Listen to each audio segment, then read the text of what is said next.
call me Charles Manson or Carbs Manson. This is Adelaide.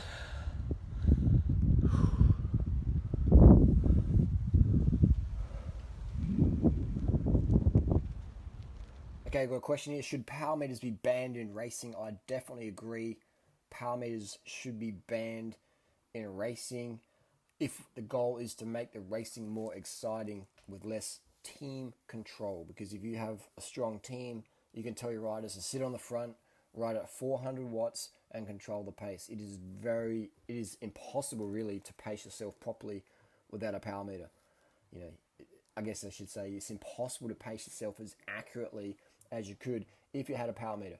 Right now I'm going to show you a bit of B-roll, my trips in Thailand, Philippines. If you like this format, give the video a thumbs up. If you just want to see just my face, then give the video a thumbs down. Thumbs up for B-roll, thumbs down for just the face, if you want to see just the face. Anyway, so power meters banned.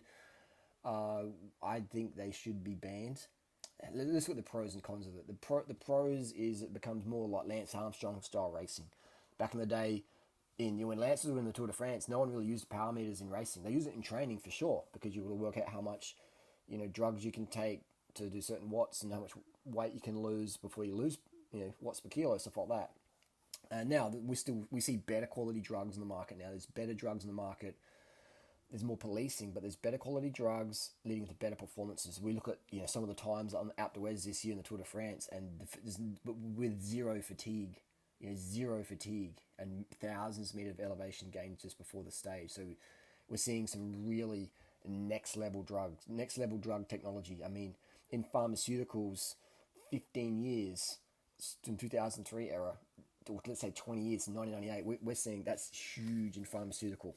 Biotech, peptides, all these things. So we're seeing incredible drugs in all sports.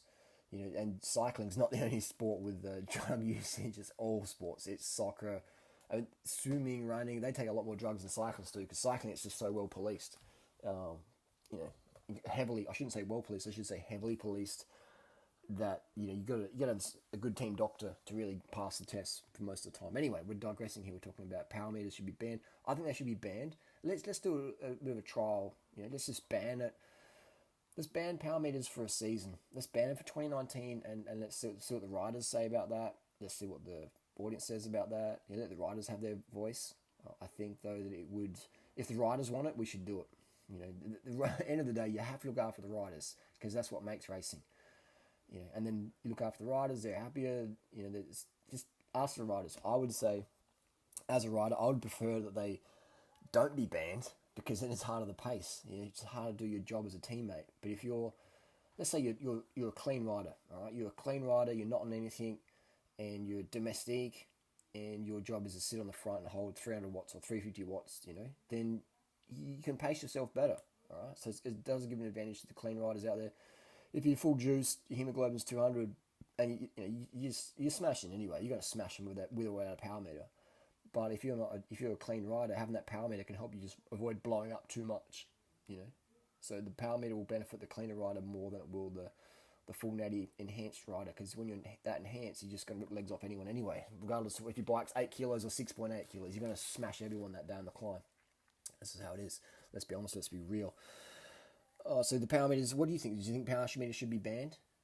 I think it would lead to more attacks, more aggressive Lance Armstrong, Pantani style riding, Ulrich style riding, where people just ride more of emotions. I'd call it more feminine riding to more emotional responses versus masculine riding, where you ride to the numbers. 400 watts, you hold it, no complaints, just fucking keep going. So it's been more of a feminine ride, more explosive, feminine weather style of just like reacting to emotions and feelings, versus this masculine Team Sky, Radio Shack, US Postal, Astana, stuff like that, where you're just on the front, holding the watts, bang, bang, bang, locking it down, masculine style. That masculine presence in the front of the peloton, that's masculine. The feminine's like all flighty, attacking randomly for no real reason. And I'm not saying one is better and worse than the other. Obviously, if you want to go faster, having power meter will help you go faster, because you'll be able to pace your effort and be able to hold the watts for a lot longer, which means you'll be able to have faster time. Whereas if you're riding for emotion, then you'll more likely blow up. because you'll produce more lactic acid, which is more hydrogen ions in the blood, which will shut your legs down and delay your performance the next day. So, and that later in the climb. So I would say to ban the power meter would be a good idea.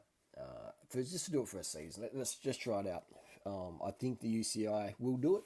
I think they will do it. Because it will just be something new, and I'd be curious. I'd be curious to see what the riders said about that. I'd be curious to the, what would happen. It'd be interesting. Maybe what we could do is not ban power meters. What we could do is ban power meters reading. So what you could do is, this would be really fucking interesting, where everyone's riding with power meters, but no one can look at their data. Right? The Garmin has to be flipped upside down or whatever. Stuff like that. Or you can have two units where you can have one unit measuring your data somehow, or just not have power on the screen, So then we could see a psychological difference of how do the riders race now they don't know what numbers they're pushing. So that would be really interesting, So I'd like to see that. I'd like to see the power data recorded, and then you see people's Strava. How was the numbers compared to this race last year? Now that no one's looking at their power meter data, how are they racing? How is the spikes different? Does it change? Is it more erratic? Or is it more smoother? Like, that'd be really interesting. I'd find that interesting. So keep the power data there, have a way that the riders can't see what's going on in terms of wattages, but they can maybe look at the distance remaining, stuff like that. But then again, what would happen if riders didn't know how long they've got left in the race? That would be pretty interesting as well. I would say we remove all data, and just go from there. That would be very interesting. So no one knows how fucking far they've got to go in the race, just except for the last 5K or 20K or whatever. That would be interesting as well. That would be really cool to see the numbers.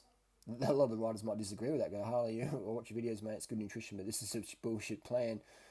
Fuck you. That would be interesting feedback as well. Again, this is all first world problems. This is all first world problems here in Thailand.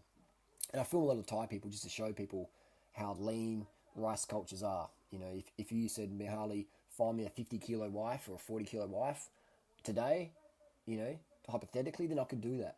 I'd be going straight to Thailand or Philippines with you, and, Asians eating rice 3 times a day. Or you come here in Sydney, certain parts of Sydney, you'll see super, super slim people who just live on rice and veggies predominantly as their caloric intake.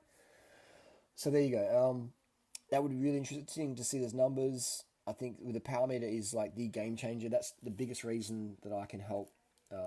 You see my girlfriends, they progress really, really fast. They put a power meter on their bike from day one, and we see that massive increase in performance straight away, because all of a sudden they can pace themselves. And pacing's everything, learn how to pace yourself, and then you can push the numbers. And girls love numbers. They like to be able to improve and watch improvements and stuff like that. And if you have that 100% positive, positive confirmation and positive support, then you help people grow up really, really quickly. Definitely, especially if they're female, they thrive on that. Women thrive on that 100% positive compliment. And not to be bullshitting people. Not bullshit people. Be genuine with the compliment. And otherwise, people, if it's fake, people are like, you're just being fake. And anyone can be fake. You just go to a fucking car sales yard. You want to do go watch YouTube. You want to see fake people. So that genuine compliments there. And the power meter is an incredible tool. I'm a massive fan of power meters. They're game changers. Everyone who takes my advice gets power meter. They improve really fucking quick, because also they can pace themselves better, and they can learn how to go hard on a hard day and easy on an easy day, by keeping it under certain watts or over certain watts. So they're really an incredible tool. I've sold thousands of power meters without making a single cent, because people watch my videos and they're like, wow, power meter is the most important thing on the bike. Okay, I'll trust in what Harley says, understand his experience, and that is true. Power meter is the most important thing you can get in your bike.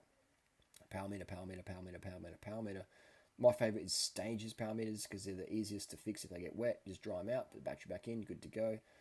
If you have the other brand of power meters, they can get water damage and then be totally cooked. But the Stages, fine, pop the battery out, let it dry out overnight, maybe take it for a ride in the dry weather, and you're good to go.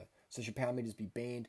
I would say let's ban all data for just 1 year, for one season, or maybe for 6 months, and let's have a look at how the racing changes. Let's ask what the riders think, and then we'll go from there. Let the riders decide.